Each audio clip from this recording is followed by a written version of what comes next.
Welcome to another of the Centre for Economic Policy Research's video podcasts on the fast-moving impact of COVID-19. My name is Tim Phillips. Well, today I'm talking to Enrico Perotti of the University of Amsterdam about the shock to financial stability in the euro area, where that shock may manifest, and what policymakers should be doing. Enrico, welcome. Thank you. The first impact we've seen so far is a dash for cash from citizens and investors. How big is that threat to the stability of banks? Well, banks are in the business of provide liquidity. And people are, of course, concerned that as individuals and firms spend with the low income, the banks would be depleted. That's actually in the short term very much not an issue, because in the end, most of the money that is withdrawn by savers is paid back into someone else's account. So as long as confidence stands in the banks can reallocate resources. Now, this is a short-term response. Now, the issue with larger banks is more complicated because banks have relied maybe a bit too much to the generous liquidity that we've had in this long period of time. They forgot some of what was going on in normal times and is doomed to come back. Essentially, they have extended a lot of credit line to firms, which of course is a very good thing. But we don't know exactly how large will be the outflows to those firms. So that will require more reallocation within the system. And there's going to be also a lot more margin calls. So for large banks that have really built a significant derivative position, there will be potentially huge liquidity drawing. So that is something, thankfully, the banks have to be thankful Basel III for. They are much better prepared, and in principle, they ought to be able to use the buffers they created. Now, outside the protection of Basel III, I think you're more alarmed about the impact on shadow banking in the euro area, specifically the parts of the shadow banking that expanded during QE. Can you describe what happened then? Right. Well, so first of all, there are issues for banks that are not in the short to medium term. But I think they are so related to the future of the whole general economy that the issue becomes more fiscal. And so indirectly. On the shadow banks, so what happened during this, particularly in Europe, but throughout the world, also in Japan, UK, and the Fed, QE boosted the balance sheet of central bank that supply a lot of liquidity, but essentially withdrawing largely safe asset. So in Europe, the issue probably went too far for a squeezily political reason. The ECB bought way too many safe assets at the core. And that was, one of the facts was that it had a massive compression of yields at the core with no good effect in principle. One of the consequences was that there was a big push of savers looking for yield. This was even called by someone as the deliberate risk channel monetary policy. And that took a lot the form of people investing in shadow bank construction, specifically bond funds, although there are more other construction of that sort, and other things related, for instance, to mortgage carrying vehicles, but in Europe, particularly bond funds. And bond funds expanded recklessly. What I particularly want to stress here is that bond funds are shadow banks in the sense that they really try to mimic what a bank does. They want to give the impression that you put your money in a fairly safe thing and that you can withdraw on demand. And indeed, it is the case that bond funds allow you to redeem, at least on a good day. In fact, most of the time, shadow banks can rely on market liquidity to provide liquidity to investors, even though essentially they are very lightly regulated and they don't have any liquidity backstop or fiscal backstop the way banks do. So in good time, the shadow banks expands as it did during the previous credit boom, and it did in this case. But it expanded very much on this idea of a promise of safety and liquidity they couldn't really deliver.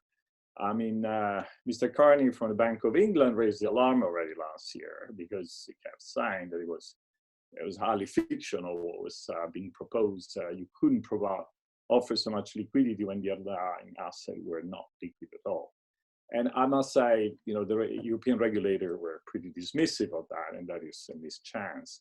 We do have some procedure, thank God, now in place in case redemption become very vast, in the sense that there will be some stoppage and gates and possibly fee. But truly, I think the damage is done. We should never allow this to grow to this extent. The world there of this sort of funds is, I'm focusing particularly on bond funds because, it's only natural that people invest in mutual funds should be exposed to price fluctuation. But bond funds were really sort of telling a story that these were fairly safe assets, safe construction, because bonds have a certain historical connotation of having relatively solid underlying support. And things have changed quite a bit in that sense. I mean, even before Mark Carney made his intervention, if you look back at what you've written on Vox EU, for example, you've been calling for regulators to take a closer look at the growth of shadow banking in Europe for many years now. Is what's happening now the sort of event that you feared could happen? Yeah, I'm afraid so. I mean, what the concern, the problem with shadow banking is always that, it can expand very fast and it can contract very fast. And it feeds off market liquidity. And when market liquidity is abundant, you look like a genius there. And when it contracts, it's someone else's problem. I think the problem was that, in a sense, what was allowed to, the problem is not so much that investors in mutual funds are exposed to risk, but that you draw into this class of investments, individuals that actually are looking for safe haven. The problem with this type of investors is that they don't have a big appetite for risk. The moment they start to see that there is problem, they'll pull money out.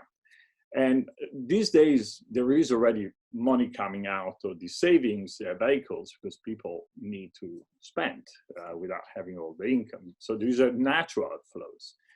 But once you start to realize that the assets that these funds have accumulated are hardly as liquid as was promised, then the risk is the share price of these funds drop fast, as they have. They'll even fall below net asset value. At that point, you will have, well, we already have basically hell breaking loose because people will panic. These are not people that have necessarily the appetite to wait for a rebound. I was going to ask you, as we speak, what is this, Wednesday morning, 25th of March, what is happening to bond funds at the moment? Are investors panicking? Is it possible to get a run on the shadow banks? Oh yeah, no, any bank can be run, and a properly defined shadow bank can be run.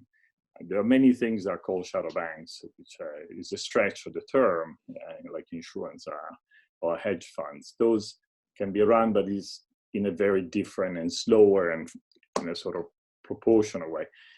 Shadow banks can be absolutely run. I mean, these funds allow for immediate redemption. There are massive redemption going on. The numbers I haven't seen, except for a few graphs, which I'm also having in my VoxU piece that is coming up now. So you have an impression, but some of the numbers are impressive, the one you get from the US.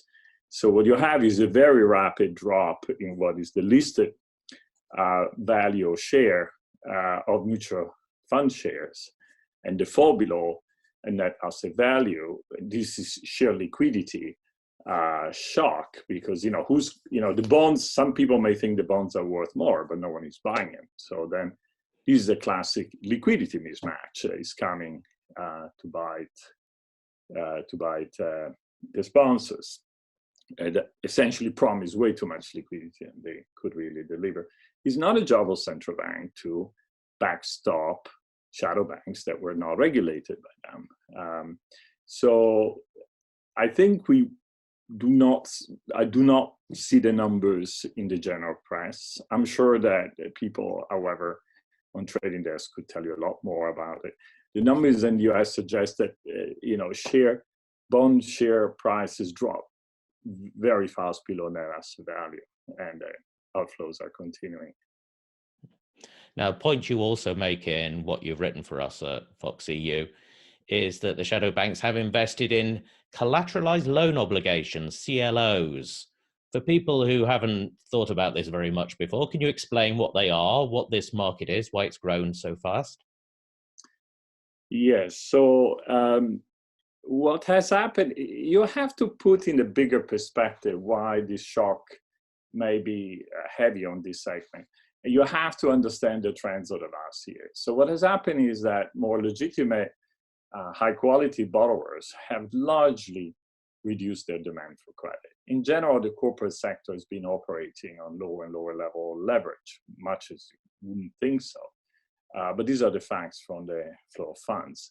What has happened is that as sort of most firms require less financing, because they invest less in tangible assets, banks have been left with lending capacity, and they've been way too eager to go into agreement to fund a highly leveraged transaction, a lot through private equity or other investors that essentially tend to lever up companies, sometimes to support egregious payouts and for restructuring.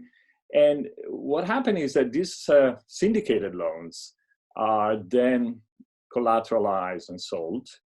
Banks have been retaining some of it, perhaps more than we know. I mean, I hope this is not going to be a repeat of what happened with their securitization cycle last time. But they've certainly sold a lot to bond funds, in part because bond funds were rising. And so they had demand for it. And so when people want bonds, then the private sector will manufacture bonds. And unfortunately, these are unsecured bonds. There is some pretty ridiculous stories out there how the CLOs are better than mortgage-backed security because those supposedly were backed by bad mortgages. Well, I mean, of course, there was a share of that. The truth is that at least the mortgage-backed security had a house as collateral. These CLOs are unsecured bonds, unsecured loans, and therefore they rely on cash flow. That's the base of payment.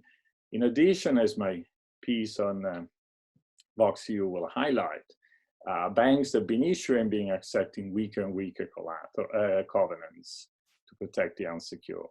The net result is that I think that in a sharp recession, such as what we're experiencing, and one that deprives company of cash flow, we're going to have definitely the kind of almost worst correction you could expect. It'll be quick, hopefully it'll be short, so then there is the solvency issue might be not as extreme, but any loss given default on these bonds are going to be very different from what people portray bond risk to be historically. So that has I think the issue of these funds is truly not just that bonds are liquid, but the fundamentals are weak in a sharp recession. And worst case, what's the threat to stability here? What could happen? Well, I mean, I think that shadow banks ought to be able to deflate and take losses because, I mean, this should not be the job of central bank to back this sort of market instrument.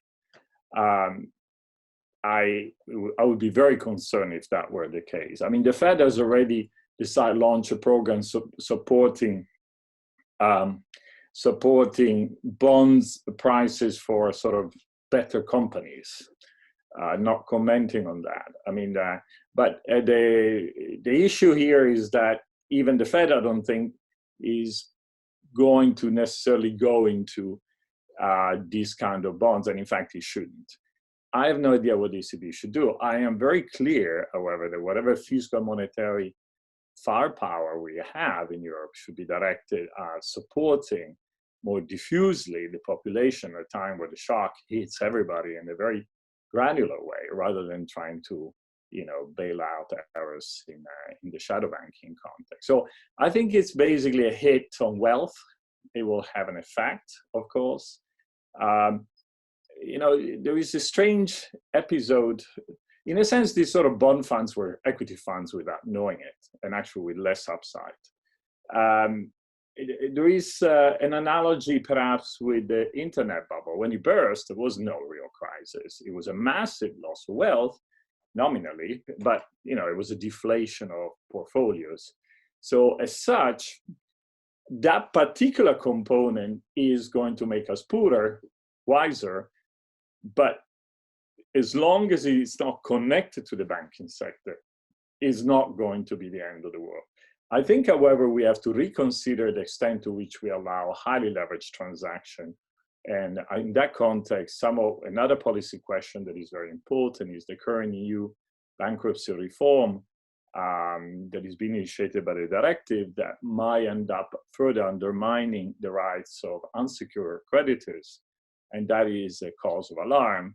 I think right now, shareholders and secure creditors simply have too much power, and the public is left out, so sitting ducks. So if you were thinking of policy to be put in place right now to be able to do something to mitigate the immediate risks to stability that you've described, what would it be? Should we be doing anything? I think we should do something somewhere else. I mean, I think that is absolutely urgency. I think we have to understand this for what it is and not overreact to something that truly is set up to run its course to some degree. I think that this is not the banking sector; it's the shadow banking sector. We should learn this lesson once and for all. But then we need perhaps to have more significant supervision of this segment. I mean, the FSB is the only entity that has attention and some mandate for that, although no real powers. And central bank have been not particularly attentive to this issue because after all, it doesn't affect the bank. Although the banks have been large originators and they might be retaining more CLOs than we are aware. So I think more attention should really be put in this. And I think we will lull in a sense of false security by abundant market liquidity driven by the purchases.